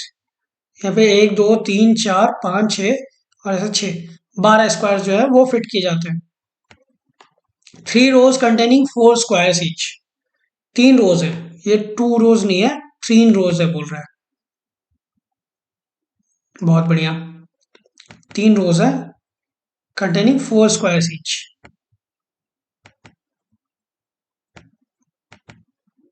है ना। इक्वल नहीं बना है तो यानी कि ये हो जाएगा हमारा सही जवाब। ठीक है, तो no gaps are left between adjacent square, कोई गैप नहीं है। तो ईच सब स्क्वायर्स का एरिया क्या होगा ये पूछा है, ये पर्टिकुलर एरिया क्या होगा ये पूछा है। ठीक है, तो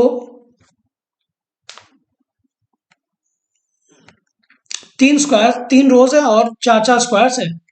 तो साइड्स को मान लेते हैं यू है, एक पर्टिकुलर साइड। ये यहाँ पे सपोज ये यहाँ पे से गया यहाँ पे, है ना, ये यहाँ से सपोज जा रहा है, मतलब ये थोड़ा ट्रायंगल ऐसे बन रहा है, तो ये सपोज यहाँ से जा रहा है ना, तो ये ऐसे करके जा रहा है टोटल। ठीक है, तो ट्रायंगल तो बन रहा है ना ये पूरा।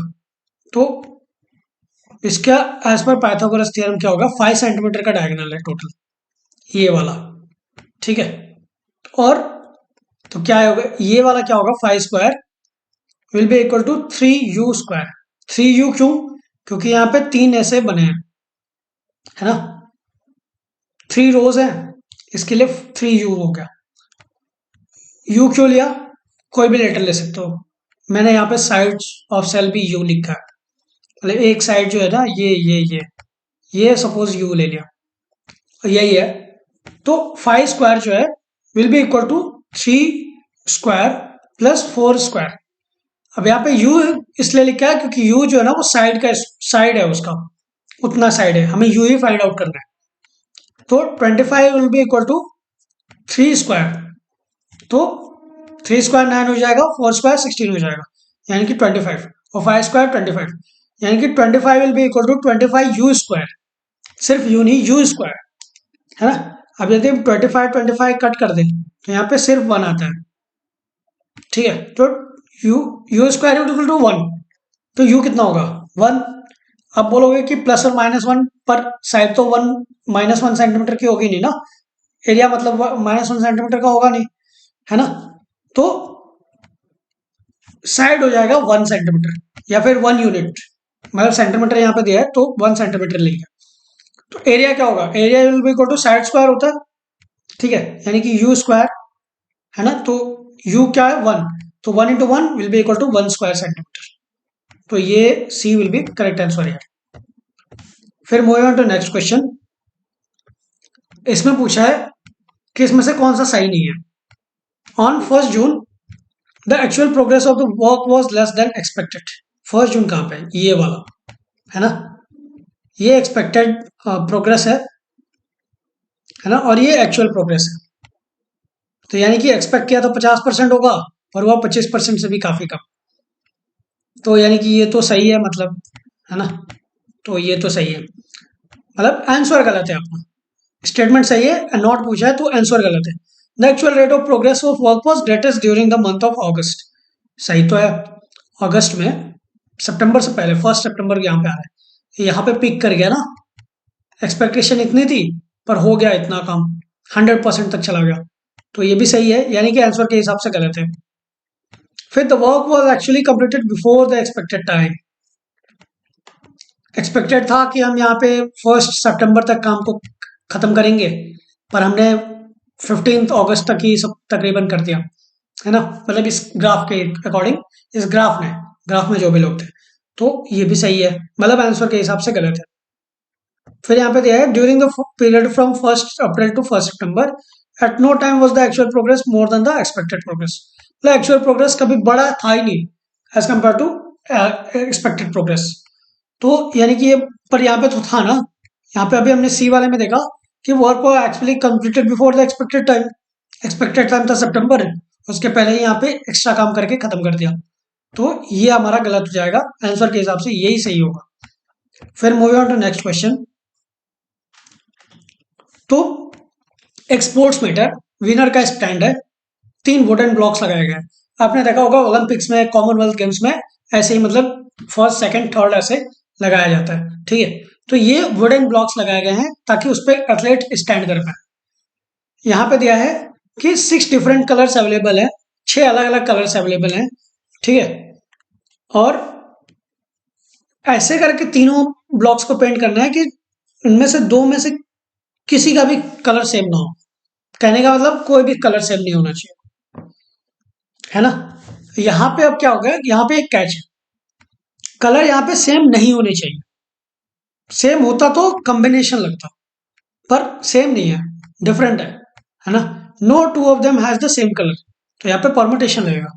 परमुटेशन का फॉर्मूला क्या है कि NP_R where N is number and R is sample, है ना, जितना मतलब लेना है। ओके, यहाँ पे जैसे 6 है तो 6N हो जाएगा, और 3 ब्लॉक्स पे लगाने हैं तो 3 विल बी R, ठीक है। तो NP_R will be equal to N factorial upon N minus R factorial. Combination वाले में एक R फैक्टोरियल जोड़ भी जाते हैं डिवीजन में, ठीक है। पर यहाँ पे ऐसा नहीं है, परमुटेशन में N factorial upon N minus R factorial होता है। तो यानी कि ये 6 है ना, 6 डिफरेंट कलर्स अवेलेबल है और 3 वुडन ब्लॉक्स है। तो क्या होगा, 6 6p3 will be equal to 6 factorial upon 6 minus 3 factorial, n will be equal to 6, r minus r equal to 3, तो 6 minus 3 factorial यानी कि 6 factorial upon 3 factorial। अब 6 factorial क्या होता है, जो भी फैक्टोरियल है उसका नीचे का जितने भी नंबर है उसके मल्टीपल होता है, उसका इंक्लूडिंग, ठीक है।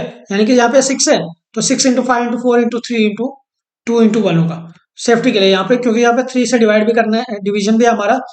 तो 6 × 5 × 4 × 3 फैक्टोरियल लेंगे, डिवाइड बाय 3 फैक्टोरियल, ये दोनों कैंसिल हो जाएगा। 6 × 5 × 4 विल बी इक्वल टू 6 5 30, 30 × 4 120, ठीक है। तो 120 विल बी करेक्ट आंसर। तो डेट इज वाई लाइक 120 वे में विनर स्टैंड को पेंट किया जा सकता है ताकि दो का सेम ना हो। फिर moving on to next question. यहां पे दिया है कि ग्राफ में बताना है, तो इसमें क्या इन्फर किया जा सकता है, population growth rate has increased, population growth rate has increased. अब यहाँ पे तो सिर्फ बर्थ रेट और डेथ रेट का बताया है ना, तो ये नहीं होगा। फिर population growth rate has decreased, अब यहाँ पे डिक्रीज तो हो रहा है पर यहाँ पे जाके स्टेगनेंट भी तो हुआ है ना, ये भी तो देखना है, ये भी नहीं होगा।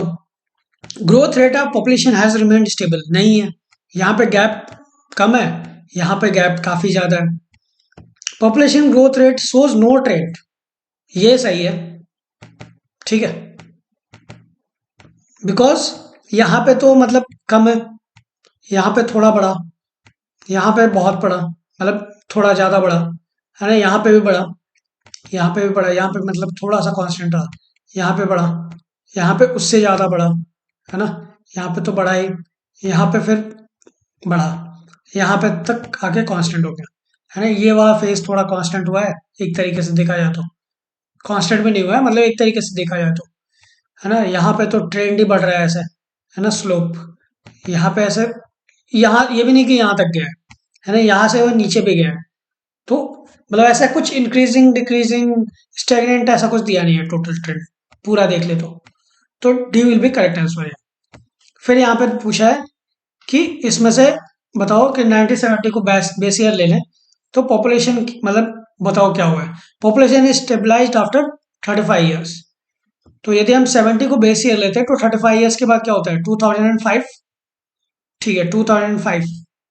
तो क्या पॉपुलेशन स्टेबलाइज हो गई है, आंसर है नो, क्योंकि यहाँ पे ये जो है यहाँ पे, है ना, यहाँ पे 2005 भी तो लो ना बीच में से, है ना, ये वाला थोड़ा ज़्यादा गैप है, ये वाला यहाँ पे थोड़ा कम हो गया, और यहाँ पे थोड़ा सा और कम हुआ है ना, यहाँ पे ऐसे बढ़ रहा है ऐसे सिंपल, लेकिन ये यहाँ पे ऐसे करके, है ना, ऐसे थोड़ा सा ऊपर जा रहा है फिर नीचे आ रहा है ऐसे करके, तो 1 विल बी इनकरेक्ट।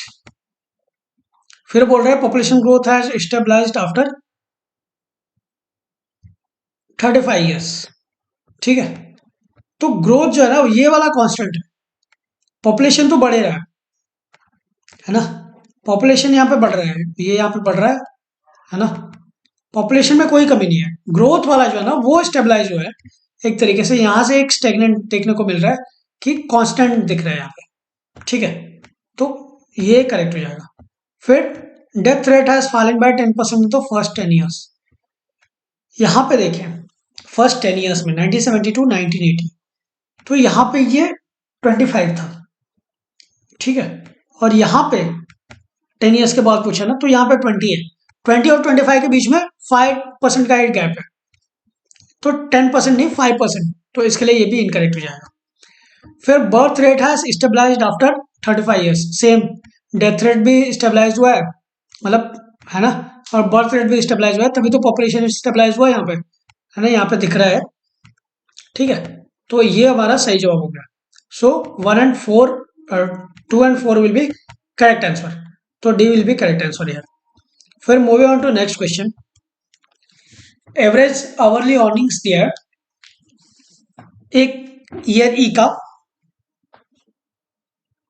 है ना, आवरली अर्निंग्स, है ना, पर ईयर वर्कर्स का, ए दिया है बी दिया है, यदि हम इसको देख लें, ठीक है, तो ये जो ये 2013 से स्टार्टेड है, ये भी 2013 से स्टार्टेड है, ये 20 है ना, यहाँ पे 20, यदि हम इसको ही ले लें, यहाँ पे देखने भर की ही बात है, इसको ही ले लें तो ये सेम ग्राफ नहीं लग रहा है, सेम ही ग्राफ लग रहा है ना, यहाँ पे 25, ये 30, यहाँ पे भी 30 है, यहाँ पे भी है ना 35 है, तो यहाँ पे भी 40 है, तो सेम ही तो लग रहा है। ठीक है, अब यहाँ पे जैसे देखें, from the figures it is observe that values of E are different, कहाँ पे ई का वैल्यू सेम ही है। ठीक है, अभी तो देखा हमने, तो ये इनकरेक्ट हो जाएगा। Ranges difference between maximum and minimum of E are different, नहीं नहीं सेम ही है। ओके, यदि ये सेम ए करेक्ट हुआ तो ये कैसे इनकरेक्ट हो सकता है, तो ये भी गलत हो जाएगा एज पर आंसर। फिर rates of a increase of E are different, नहीं सेम ही ग्राफ है, ये वाले को यदि हम यहीं से ले लें बेस बना के, तो सेम ही ग्राफ पड़ रहा है। Slopes of the graph of same, यही तो है 20, 25, 30, 35, 40, यहाँ पे भी 20, 25, 30, 35, 40, है ना, ये वाला सेम है, ये वाला सेम है, ये वाला सेम है, और ये वाला सेम है। ठीक है, सेम इसमें भी ये ऐसा सेम दिख रहा है ना, ये दिख रहा है और ये दिख रहा है, तो स्लोप सेम ही है। ठीक है, तो सी हमारा सही जवाब हो जाएगा। Moving on to next question, अब ये बोला है कि इसमें का फिगर बताओ कि क्या है। अब हम इसको ध्यान से देखें, यहाँ पे एक सेडी सर्कल दिया है, यहाँ पे स्क्वायर दिया है, और यहाँ पे एक ट्रैक का ट्रायंगल दिया है।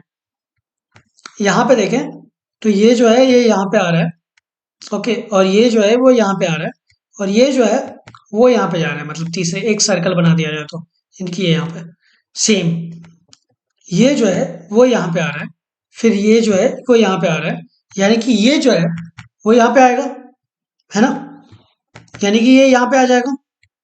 ठीक है, तो यानी कि ये आना चाहिए स्क्वायर। अब स्क्वायर किस में दिख रहा है, लेफ्ट साइड पे, सिर्फ ए वाले में दिख रहा है, तो ए वाला हमारा सही जवाब हो जाएगा। ठीक है, फिर moving on to next question, फिर यहां पे दिया है कि एक ग्राफ दिया है कॉस्ट ऑफ प्रोडक्शन का, और नीचे दिया है सेलिंग प्राइस पर पीस। यहां पे पूछा है कि कितने मिनिमम नंबर बेचने चाहिए पीसेस, मैक्सिमम नहीं मिनिमम, ताकि लॉस ना हो, है ना, लॉस ना हो, और मिनिमम नंबर पूछा है, मैक्सिमम नहीं पूछा है, यानी कि फायदा नहीं पूछा है, यहाँ पे मिनिमम नंबर से यही पता चल रहा है कि लॉस ना हो, बस जो भी हमने इनपुट डाला है वो निकल जाए। ठीक है, तो यदि हम ग्राफ को देखें, ठीक है, तो 0 इज, है ना, तो 0 में 5 लाख रुपीज, ये यहाँ पे 5 लाख, ये यहाँ पे ना 0 पे, ठीक है। फिर यहाँ पे 1000 पीसेस पे 6 lakhs, number of pieces 6 lakhs, 1000 पे 6 लैक्स, और 2000 पे 7 लैक्स, और 3000 पे 8 लैक्स, हमने यहाँ पे लिख दिया। फिर यहाँ पे दूसरे वाले में देखना है, इसमें तभी तो पता चलेगा। ये जो है ना, 500 से तो कुछ लेना देना है नहीं अपने को, 1000 इंटू 400 ये मिल रहा है, तो 1000 इक्वल टू 400, ये कितना हो रहा है, 4 लैक्स, ठीक है।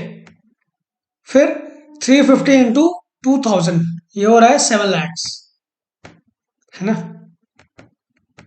और 300 इंटू 300 यानी कि ये हो रहा है 9 लैक्स, है ना। ये कॉस्ट ऑफ प्रोडक्शन है यहाँ पे, और ये सेलिंग प्राइस।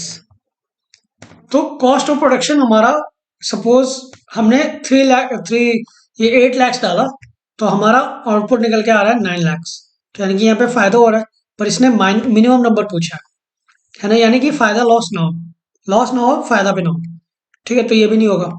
फिर यहाँ पे 5 लैक्स हमने इन्वेस्ट करा था, ठीक है, तो यानी कि 5 लैक्स इन्वेस्ट करा था, तो ये यहाँ पे लगभग लगभग, है ना, इतना आया था, 5 लैक्स इंटू 0 समथिंग, तो वो तो नहीं हो गया, ठीक है, 550 समथिंग, तो ये नहीं हो रहा।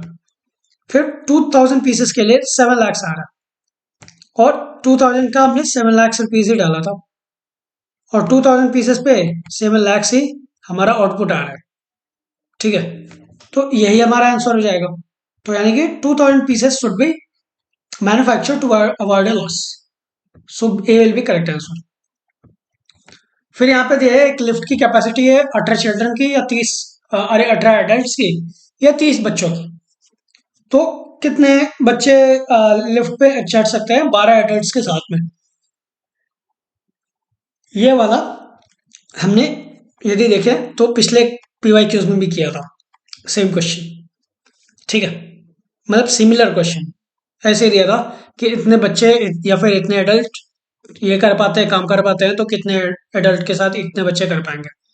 यहाँ पे भी सेम ही पूछा है कि एक लिफ्ट की कैपेसिटी 18 एडल्ट की है या फिर 30 चिल्ड्रन की, यानी कि कहने का मतलब है 18 adult will be equal to 3 children, ठीक है, तो यानी कि एक एडल्ट कितना होगा 30/18 चिल्ड्रन, ठीक है, तो 12 एडल्ट कितने होंगे 12 इंटू 13/18 चिल्ड्रन, यानी कि हम भी इसको इसको कर दें, है ना, 6 से डिवाइड करेंगे तो यहाँ पे 2 आ जाएगा और यहाँ पे 3 आ जाएगा, यहाँ पे दिया है 2 इंटू 30/3, तो 30/3 कितना होगा 10, तो 2 into 10 will be equal to 20, तो 6 एडल्ट हो जाएंगे will be equal to 12 adult will be equal to 20 children, है ना, 18 adult are equal to 30 children, तो 12 adult will be equal to 20 children, तो 6 एडल्ट कितने होंगे, इसको डिवाइड कर दो 2 से, तो 10 चिल्ड्रन, तो 6 एडल्ट 10 चिल्ड्रन के बराबर हो जाएंगे,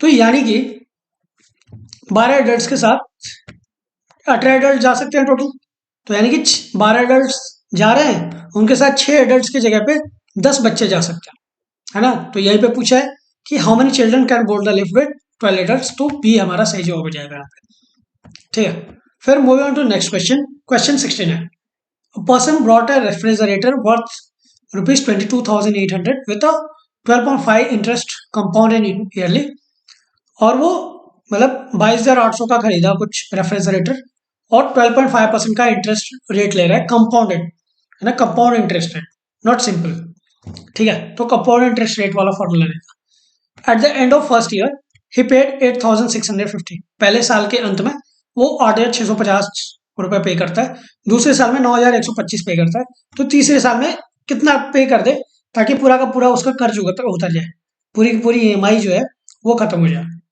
तो सीआई का फॉर्मूला होता है कंपाउंड इंटरेस्ट का, principal into 1 plus rate upon 100 total raise to T, T क्या होता है टाइम, है ना, तो 22,000 इंटू ब्रैकेट में 1 प्लस 12.5 अपॉन 100 रेस टू 1 क्यों, क्योंकि ईयरली हो रहा है ना, 1 साल का ही हमें पहले पता करना है, ठीक है। तो 112.5 हो जाएगा अपॉन 100, ठीक है।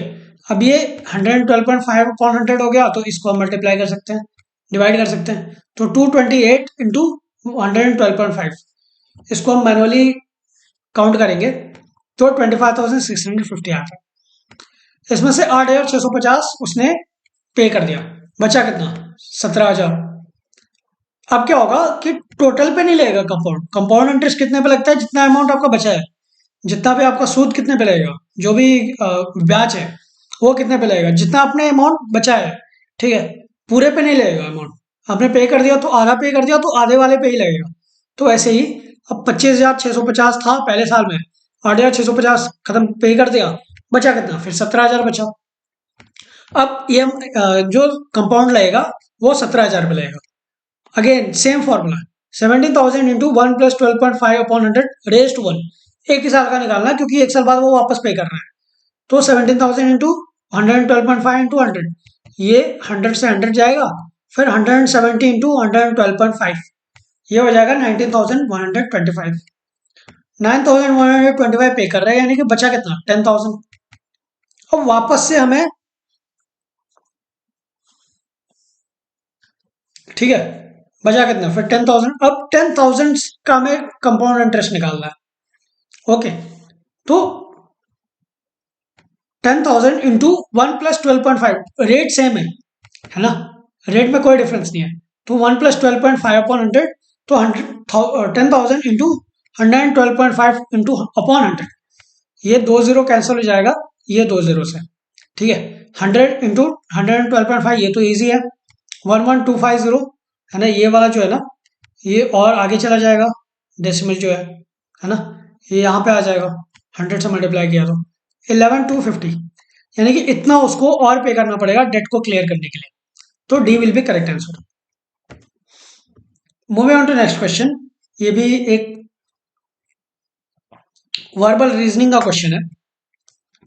इसमें क्या है, सीन क्या है, पूरे क्रक्स क्या है इसका क्वेश्चन का 70 वाले में, कि ये जो है स्क्वायर है, ये क्लॉकवाइज मूव कर रहा है, ये देखें यहाँ पे आ रहा है, यहाँ पे देखो आ गया, फिर अब इसमें यहाँ पे जाएगा, देखो यहाँ पे क्या है, अब ये यहाँ पे जा रहा है, ये यहाँ पे गया, फिर ये यहाँ पे जाएगा, आ गया, फिर अब ये यहाँ पे आएगा, यानी कि ये मूव ऑन कर रहा है क्लॉकवाइज में, तो यानी कि ये अब यहाँ पे आना चाहिए, है ना।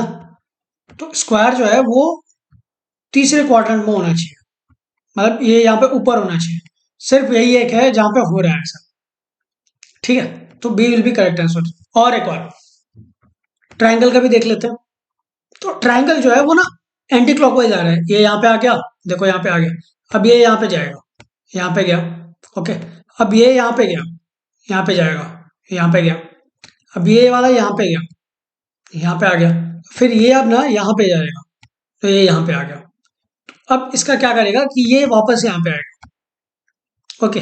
सिर्फ बी वाले में ही यहाँ पे आ रहा है ट्राइंगल वाला, तो इसके लिए हमारा बी सही जवाब हो गया। फिर moving on to next question, question 71, okay.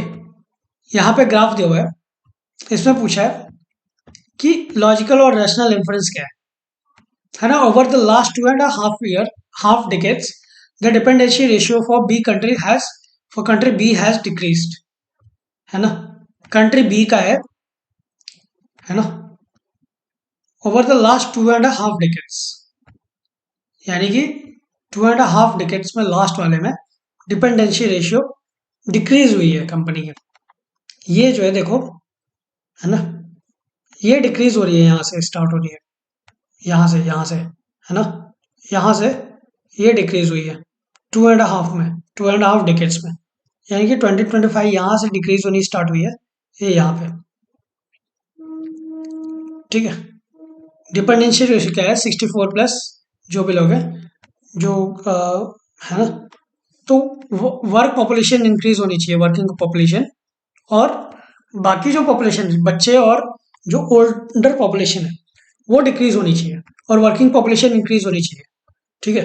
तो ये तो यहाँ पे हुआ है, ये यहाँ पे नीचे जा रहा है, ये यहाँ पे स्टेगनेंट ऊपर जा रहा है, स्टेगनेंट ने ऊपर की तरफ जा रहा है, और ये जो है ये भी ऊपर जा रहा था, लेकिन ये यहाँ पे मैच हो गया, ठीक है, पर कम तो हुआ है, है ना, तो इसके लिए 1 विल बी करेक्ट। फिर by the end of next 2.5 decades the dependency ratio of country A will be much less than that of B. देख लो यहाँ पे डिपेंडेंसी रेशियो जो है वो 0.2 के आसपास है ना। लेकिन यदि हम यहाँ पे देखें तो ये यदि हम यहाँ पे देखें इसको, तो ये 0.2 से काफी ज्यादा है, अबाउट 0.3 के आसपास है ना। 0.3 0.35 के आसपास है, 0.3132 के। तो ये तो कम नहीं हुआ, ये उल्टा बताया, तो बी विल बी इनकरेक्ट। अब बी को यदि हम निकाल दें तो ए इनकरेक्ट हो जाता है, ये इनकरेक्ट हो जाता है, ये इनकरेक्ट हो जाता है, क्यों? क्योंकि यहाँ पे बी है ना, यहाँ पे भी बी है और यहाँ पे भी बी है। ठीक है, फिर भी in the next 2 decades the working workforce relative to its total population will increase in country B as compare to country A. यहाँ पे बड़ा ही है, यहाँ पे सीधे दिख रहा है कि ये यहाँ पे कम हो रहा है ना, लेकिन ये यहाँ पे बढ़ रहा है, बढ़ता ही जा रहा है। तो ये भी सी, ये भी 3 सही हो गया, तो सी हमारा सही जवाब हो गया। Moving on to next question. Lakshmi जो है उसका भाई है और उसकी बेटी है और उसका बेटा है। ये बैडमिंटन प्लेयर्स है ना, बैडमिंटन खेलते हैं खिलाड़ी, ठीक है। और ये ऑब्वियसली यदि डबल्स खेल रहे हैं, यहाँ पे दिया भी हुआ है कि डबल्स खेल रहे हैं। डबल में क्या होता है ना कि 2 खिलाड़ी एक दूसरे को फेस करते हैं एक टाइम पे, ठीक है। बैडमिंटन जो रैकेट होता है वो एक ही होता है, जो बॉल होता है, ठीक है। जो कप होता है एक तरीके से वो एक होता है, पर चारों लोग खेलते हैं दोनों के पेयर में, ठीक है। सो यानी कि सपोज ये यहाँ पे ऐसा है, तो यहाँ पे एक है, यहाँ पे एक है, यहाँ पे एक है और यहाँ पे एक है। दो पोजीशन सेम नहीं रहती, ये लोग चेंज करते रहते हैं, है ना, खेल के हिसाब से जैसे रैकेट आता है। तो यहाँ पे दिया है कि लक्ष्मी का जो भाई है वो उसकी बेटी से डायरेक्टली अपोजिट है ना। मान लेते हैं यहाँ पे लक्ष्मी की मतलब डायरेक्टली सामने ही है, मतलब, ठीक है। तो लक्ष्मी की डॉटर मान लेते हैं एलडी, है ना। ये लक्ष्मी के भाई से अपोजिट ही है ना, डायरेक्टली अक्रॉस, सीधे सामने खड़ी है, ठीक है। तो यानी कि ये यहाँ पे हो गया। फिर ये बोल रहा है कि डायगोनल सर्च जो है वो her son is diagonally across the net from worst player sibling. तो वर्स्ट प्लेयर सिबलिंग जो है, जो सबसे खराब खेलता है प्लेयर या खेलती है, उसके डायगोनली अक्रॉस, ठीक है। अब यहाँ पे दिया है कि the best player and the worst player are on the same side of the net, ठीक है। तो यहाँ पे जो हर सन है, ठीक है, उसकी बेटी जो है, लक्ष्मी का भाई जो है वो उसकी बेटी से अपोजिट है ना। And her son is diagonally across the net from the worst sibling player sibling, है ना। तो वर्स्ट सिबलिंग या तो लक्ष्मी और लक्ष्मी का भाई हो सकता है, या फिर लक्ष्मी की बेटी और लक्ष्मी का बेटा हो सकता है। लेकिन यहाँ पे तो दे दिया ना कि लक्ष्मी का भाई जो है वो लक्ष्मी की बेटी के सामने ही खड़ा है, तो ये अपोजिट तो हो नहीं सकते डायगोनली। तो यानी कि लक्ष्मी का की बेटी और लक्ष्मी का बेटा ही डायगोनली अपोजिट हो गया, है ना। तो ये हो गया, है ना। तो her son is diagonally across the net from the worst player sibling, okay. तो वर्स्ट प्लेयर की का जो भाई है या बहन है उसके डायगोनली अपोजिट है ना। तो ये हो गया। And the best player and the worst player on the same side. तो अब ये इसके भाई को ही वर्स्ट प्लेयर बता दिया, मतलब इसको ही वर्स्ट प्लेयर बता दिया, है ना, from the worst player sibling यानी कि इसकी सिबलिंग की बात हो रही है ना। ये डायगोनली अक्रॉस है। तो best player and the worst player on the same side, यानी कि ये बेस्ट प्लेयर है, अरे ये बेस्ट प्लेयर है और ये वर्स्ट प्लेयर है, ठीक है। और लक्ष्मी फिर यहाँ पे है। तो ये पूछा है कि बेस्ट प्लेयर कौन सा है, मतलब, है ना, बिकॉज लक्ष्मी की डॉटर यहाँ पे है और उसके सामने लक्ष्मी का भाई है। फिर बोला है कि सन जो है वो डायगोनली अक्रॉस है वर्स्ट प्लेयर के सिबलिंग से, है ना। तो ये हो जाएगा, लक्ष्मी यहाँ पे आ जाएगी, लक्ष्मी का भाई यहाँ पे आ जाएगा, लक्ष्मी का बेटा यहाँ पे आ जाएगा, लक्ष्मी की बेटी यहाँ पे आ जाएगी। और बेस्ट प्लेयर और वर्स्ट प्लेयर सेम साइड पे है ना। और son is diagonally across the net from the worst player sibling, यानी कि ये यहाँ पे डायगनली अक्रॉस है ना वर्स्ट प्लेयर सिबलिंग के। तो इसका भाई जो होगा ये बेस्ट प्लेयर होगा। ठीक है, moving on to next question. अब यहाँ पे एक थोड़ा सा जीएस का नॉलेज भी लगेगा, है ना। कुछ लोगों को नहीं पता रहेगा कि repo rate, reverse repo rate, तो मतलब टोटल ऐसा नहीं है कि नॉलेज लगाना ही नहीं है जीएस का, कॉम्प्रहेंशन में नहीं लगाना, बाकी जगह लगा सकते हैं, है ना। और कॉम्प्रहेंशन में भी जहाँ पे लॉजिकल की बात हो वहां पे लगा सकते हैं। फिर यहाँ पे जैसे दिया है 73rd क्वेश्चन में कि सेंट्रल बैंक की पॉलिसी रेट जो होते हैं वो चेंज होती रहती है, तो वो दिखाई गई है ग्राफ के थ्रू। तो मोस्ट लाइकली रीजन क्या है इसका, इंकरेजिंग फॉरेन इन्वेस्टमेंट। अब यहाँ पे देखें तो ये इंक्रीज होते जा रहा है, यहाँ पे डिक्रीज हो रहा है, फिर यहाँ पे ऐसे डिक्रीज नहीं लेकिन सेम जा रहा है, फिर थोड़ा ट्रेंड नॉर्मल हो रहा है, फिर इंक्रीज हो रहा है, फिर स्टेगनेंट थोड़ा सा मतलब कम हो रहा है। ठीक है, तो इंकरेजिंग फॉरेन इन्वेस्टमेंट को करना हो तो उसको और पैसे लगाने चाहिए, है ना, पर ऐसा कुछ है नहीं, है ना, ये उल्टा जाना चाहिए था, तो ये नहीं होगा। इंक्रीजिंग द लिक्विडिटी, लिक्विडिटी बढ़ाना है तो रेपो रेट को कम करना होगा, और रिवर्स रेपो रेट को मतलब कम करना होगा, और रेपो रेट को रेपो रेट को कम करना होगा, रिवर्स रेपो रेट को बढ़ाना होगा, ताकि बैंक में है वो पैसे ज्यादा रखे बैंक वाले, है ना। रिजर्व बैंक के पास ज्यादा रिवर्स रेपो रेट के पैसे के चक्कर में ना दे दे, है ना। रिवर्स रेपो रेट जितना ज्यादा होगा उतना ये चांसेस है कि ये ज्यादा पैसे रखेंगे, तो वो ना दे दे, तो ये भी नहीं होगा, है ना, बिकॉज रेपो रेट और रिवर्स रेपो रेट दोनों ही इंक्रीज होते जा रहे हैं। फिर encouraging both public and private savings, savings कराना होता तो ये और कम कर देते हैं, है ना, मार्केट में कम पैसा करते हैं, तो सेविंग्स नहीं होगा, है ना। इन्फ्लेशन यदि कम करेंगे तो इन्फ्लेशन बढ़ेगा, क्योंकि ज़्यादा लोगों के पास पैसे रहेंगे। तो यानी कि यहाँ पे जैसे है कि ये बढ़ा रहे हैं, है ना, ये बढ़ा रहे हैं, तो यानी कि ये एंटी इन्फ्लेशनरी स्टैंड रख रहे हैं, है ना, इन्फ्लेशन ना बढ़े, लोग ज़्यादा से ज़्यादा पैसा खर्च करें, ठीक है, तो कम से कम पैसा खर्च करें ताकि इन्फ्लेशन को काबू में रखा जा सके। ठीक है, तो 7.5 प्लस 0.25 और यहाँ पे 6.5 प्लस 0.25, यहाँ पे देखोगे तो 100 बेसिस पॉइंट का डिफरेंस लग रहा है हमेशा यहाँ पे, यही एक तरीके से इंडिकेटर है।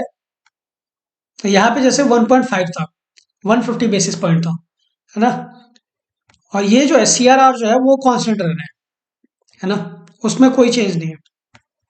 तो यही है कि एंटी इन्फ्लेशनरी स्टैंस है कि इन्फ्लेशन ना हो, इन्फ्लेशन को काबू में रखा जा सके, तो D will be correct answer.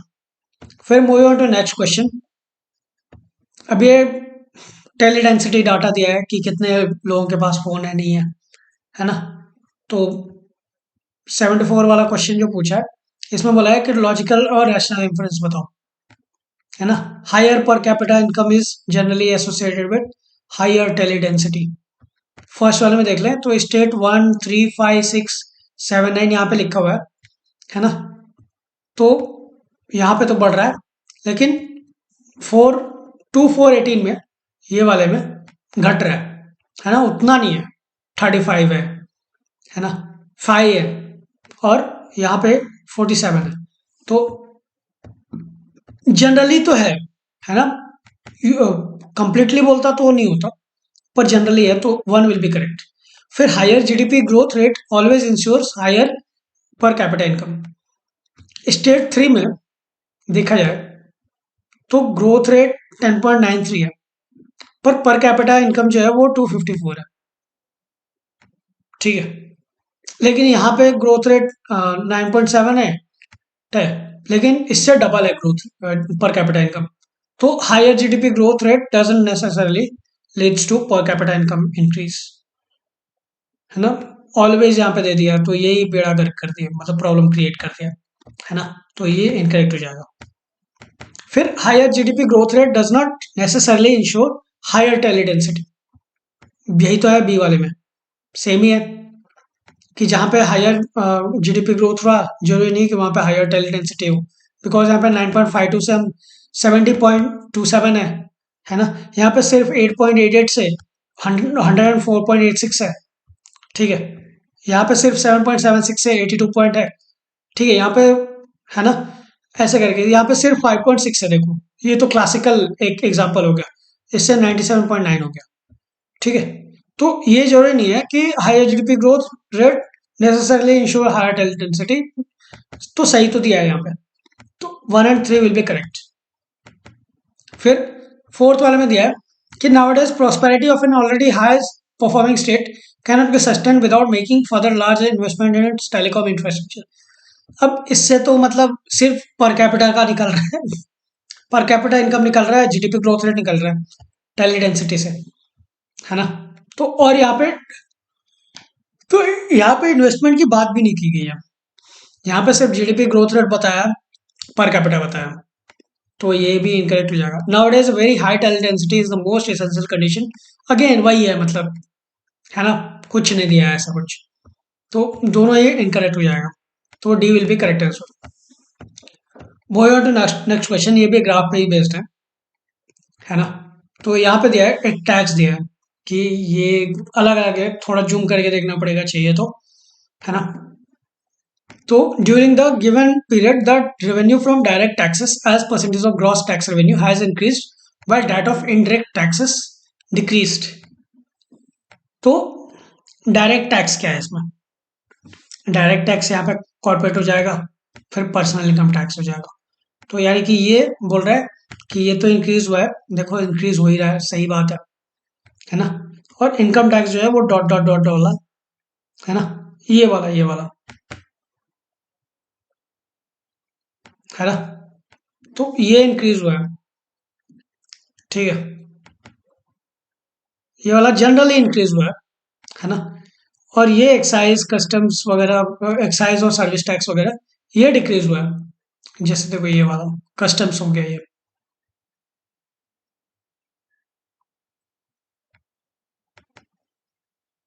Decrease हुआ है, ये भी इंक्रीज हो रहा था पर डिक्रीज हो गया फिर, है ना, तो और ये जो एक्साइज वाला, ये तो सबसे ज्यादा डाउन डिक्रीज हुआ है इसका, है ना, कस्टम्स नहीं, कस्टम्स वाला डायरेक्ट में आ जाएगा, या इंटरेक्ट में जो भी है देख लो, तो ये ये तो सही जवाब है।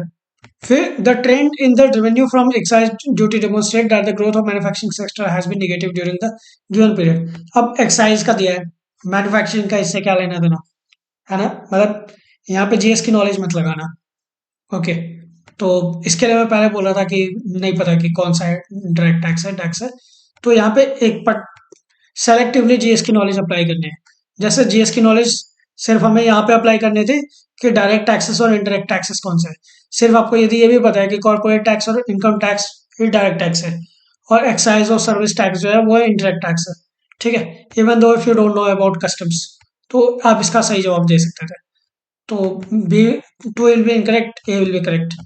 फिर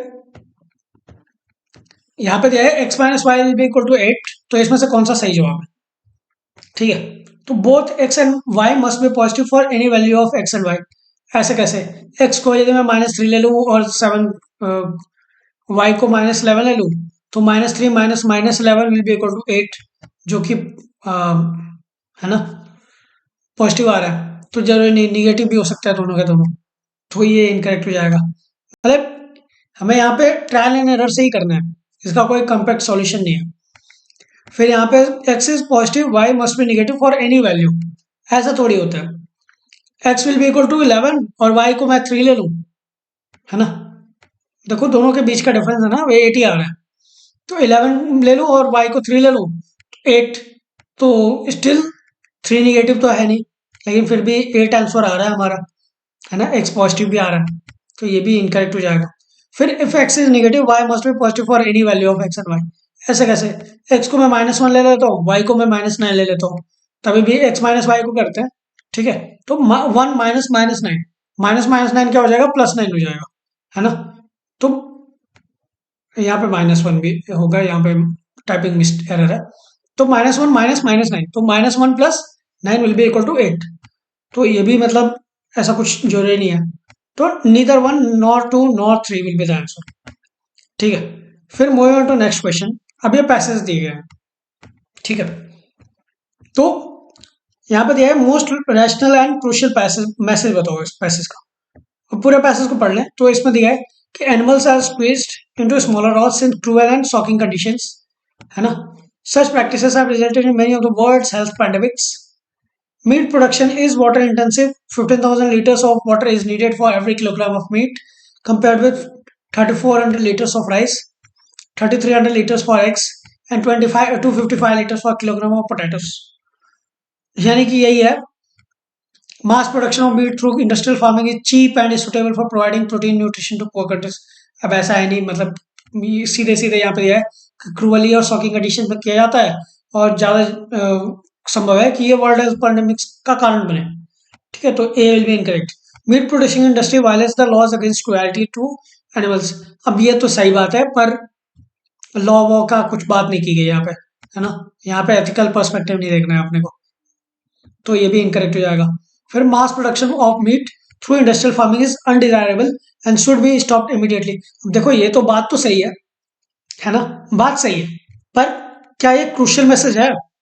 जबकि हमें यहाँ पे सीधे सीधे दिख रहा है कि meat production is water intensive. 15,000 liters of water is needed for every kilogram of meat compared with 3,400 liters for rice। यानी कि ये सीधे 5 गुना, लगभग 4.54 to 5 टाइम्स बड़ा है ना।